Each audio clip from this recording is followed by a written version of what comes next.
Hey, how's it going, everyone? Today is a very special day for Lost Ark. Today, solo raids have been released, going from Valtan all the way up to Ivory Tower. This means you can enter the raid solo without being gatekept from other people and learn at your own pace. Today's video will cover the solo version of Valtan. I will also make Vicus, Clown, Kaingo, Broshaza, etc. in the near future, so keep an eye out for those videos. If you have enjoyed this video, please be sure to give it a like and subscribe to my YouTube channel. Without further ado, let's go ahead and jump right into it. Before we get into the guide itself, I want to remind everyone that every character in your roster will now be able to equip 5 engravings for free. This is permanent for the entirety of Tier 3. This is great for those that want to play alt characters that were not properly built in the past. Just make sure you obtain some accessories that have the correct combat stat for the build you are playing. You can head on over to lostark.nexus website for class build guides to make sure your character is built properly. The Solo Mode Raid Shop gives a variety of goodies. Every week from the shop, you can buy honing books and honing materials, in addition to level 6 and level 7 gems that do not expire and cost no silver to reroll. If you are a returning player, you should already have some of this currency if you completed raids in the past. When you enter a raid solo, the game will allow you to select a special buff that lasts throughout the fight. This buff can be changed once you restart the raid or in between gate 1, 2, etc. I recommend that you do not select any buff at all, especially if you're playing a back attack character. For the Solo Raid Guide series, I will only discuss the major gimmicks and mechanics. The battle items you want to bring along for Valtan will be Whirlwind Grenade, Time Stop, and Destruction Bomb. Destruction Bomb will be used for Gate 2, not for Gate 1. In Gate 1, the boss will start off with 50 lines of HP. You will need to burn the boss down to 45 lines of HP to transition to the next phase. When you get the boss down to 45 or below, he will teleport to the middle and slam the ground, then he will disappear. When the boss teleports to the middle, you can still do full damage for a brief moment, then he will take reduced damage. Afterwards, a giant blue and red orb will be shown in the middle of the map. The blue and red orb will explode momentarily, so you should stand off to the left side to prevent knockback. Once the orbs explode, you will fight the red boss. The red boss will perform a variety of attacks that will give you a bleed debuff that deals damage over time and can stack up to 2 times in total. There is only one mechanic that occurs in Gate 1. It happens at 30 HP lines and 15 HP lines. A dialog box will appear and the boss will teleport to the middle. You will see a bar below the boss.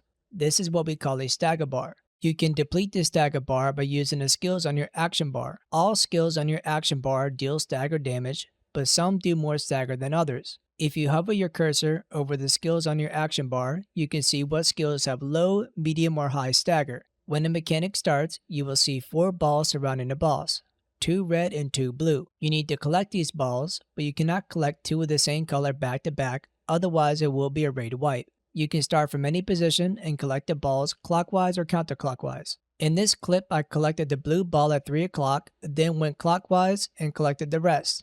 After you collect the balls surrounding the boss, you will need to complete the stagger check by using the skills on your action bar. This will complete the mechanic, then the boss will move to the next phase. In this next phase, you will fight the blue boss. The blue boss will sometimes show a green, blue, or red aura on his right arm. This indicates that after a few attacks, he will perform a special attack.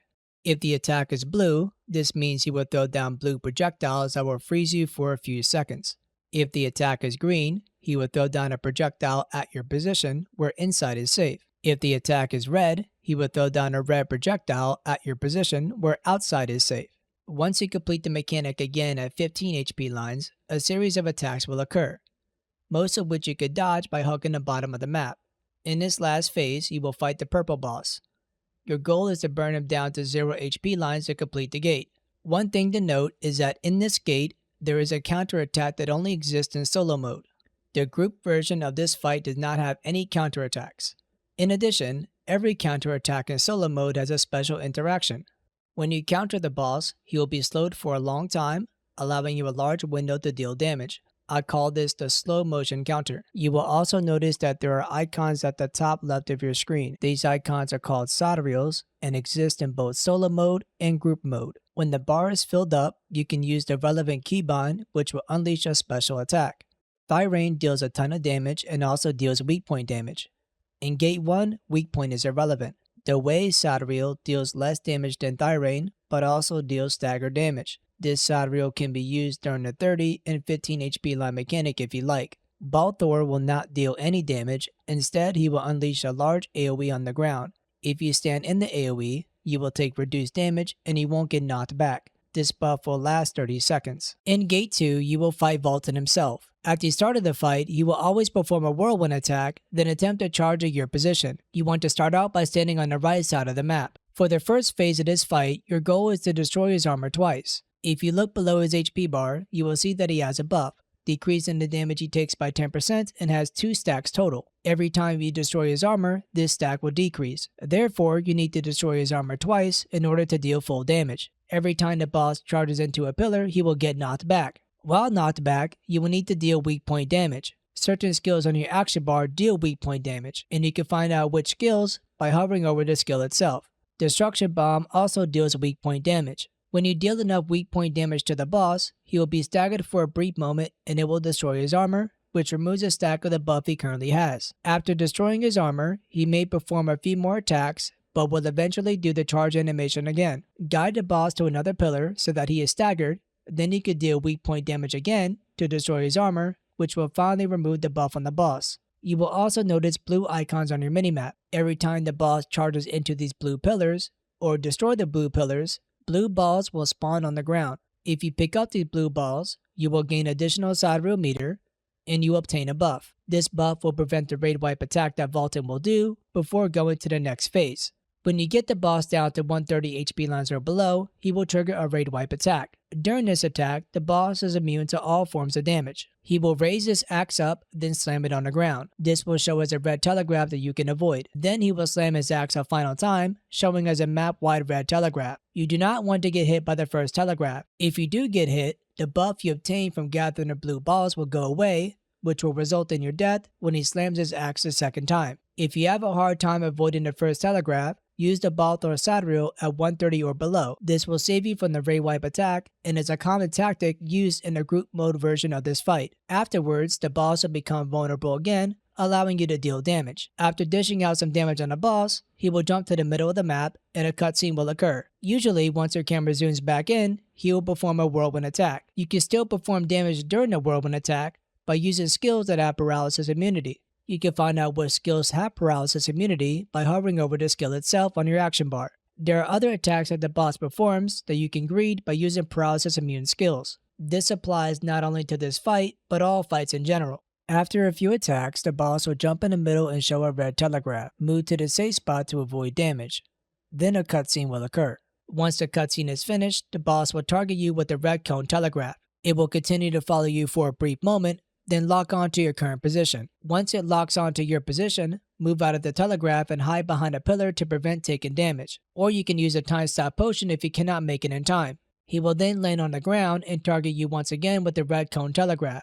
Once it locks on, move out of the way. You do not need to hide behind a pillar for the second cone telegraphed attack. This will complete the mechanic. You will need to burn the boss down to 88 HP lines or below to trigger the next mechanic. At 88 HP lines or below, the boss will jump in the air and destroy the left or right side of the map. This will be noted by a red telegraph. Once he lands to destroy that part of the map, he will perform a whirlwind attack while moving to the middle. Once the boss gets to the middle of the map, 4 pillars will spawn and a map-wide yellow telegraph will be shown. Move behind one of the pillars to prevent damage and knockback. Afterwards, the boss will target you with the red cone telegraph. You should lure the telegraph towards 1 or 2 of the pillars, then move out to prevent damage and knockback. The rest of the pillars will then explode, so you need to move out of the way. At this point in the fight, you can die to gravity. The boss can perform attacks that may knock you out of the map, resulting in your death. It is wise to play safe and get used to his normal attacks so that you can avoid dying. The next major mechanic is at 64 HP lines or below. The boss will jump and land in the middle of the map. A green circle will spawn under your feet that will explode in a brief moment. Move out of the way to prevent damage. A cutscene will occur. After the cutscene is finished, the boss will attempt to charge and grab anyone in front of him. In solo mode, the boss will glow blue right away. You need to use your counter skill to counter the boss. If you fail to counter when he glows blue, he will simply charge to the other side of the map, then face you and give you a chance to counter. Once you counter the boss, the mechanic is finished and you will gain some sidereal meter. The next major mechanic happens at 34 HP lines or below. This is the same as the 88 HP line mechanic. He will destroy the other side of the map, then move to the middle and do the exact same thing again. Hide behind one of the pillars. When he targets you with the red cone telegraph, bait the telegraph to attack one of the pillars. Afterwards, the rest of the pillars will explode. Move to the safe spot to avoid damage and knockback, or use a time stop potion. Now that the map is much smaller in size, most attacks will knock you back if you're not careful, so be sure to play safe and abuse your time stop potion if needed. The next major mechanic happens at 15 HP lines or below. The boss will summon a portal then disappear. Position yourself on the left side of the map. Then he will land in the middle and slam his axe wherever you are standing. Move out of the telegraph, then move back to the left side. He will only attack each side of the map once. He will then smash the ground multiple times, which will spawn green telegraphs under your feet. When he starts this animation, try not to stand too close to him, otherwise you can get knocked up. Move clockwise or counterclockwise to prevent getting knocked up by the green telegraphs. Then he will show an inside safe telegraph in the middle. You need to stand in this to prevent getting knocked off the map. After the inside safe attack, you need to hide behind one of the pillars. There will be 3 in total. He will then perform a map-wide attack where behind the pillar is safe. Then all the pillars will explode and there will only be one safe spot that you need to quickly go to. After all this is done, you will trigger the last phase. If you have trouble dodging these series of attacks, I recommend using a bolt or a side wheel so that you can reduce damage and prevent knockback. The last phase is scripted and easy to understand, but dying can happen easily due to the map being broken. The goal of this last phase is to bring the boss down to 0 HP lines. He will only perform certain attacks during this phase. He will start off with doing a whirlwind attack, just like at the start of the fight. You will notice that the boss has a buff below his HP bar with 2 stacks. This buff reduces the damage he takes. You can remove this buff on the boss by performing 2 counters in total on the clones that spawn.